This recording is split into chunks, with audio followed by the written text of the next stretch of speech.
రోజులు బాగానే పెడుతున్నా. అసలు ఈ రోజు పూజ చేయడం అనేటటువంటి దాని వల్ల వచ్చే ప్రయోజనం ఏమైనా ఉంటుందా? అసలు దాని వెనక ఏదైనా శాస్త్రీయమైన కారణం ఉంటుందా? విదురుడు ఎందుకు చెప్పాడు అసలు దైవానికి నమస్కారం చేయమని? నేను మీకు ఒక్క మాట చెప్తా, బాగా గుర్తుపెట్టుకోండి. ఎవరు పూజ చేస్తున్నాడో వాడు లోకము చేత పూజింపబడతాడు.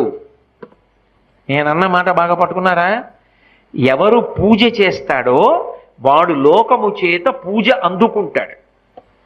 అదేమిటండి మీరన్న మాట మాకు బాగా అర్థం కాలేదు, మీరేదో అన్నారు బాగుండదని అన్నాం అంతే అంటారా? మీకు వివరణ చేసే ప్రయత్నం చేస్తా. పూజ అంటే ఏమిటి?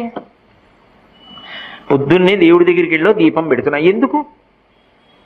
ఎవరు భగవంతుడు?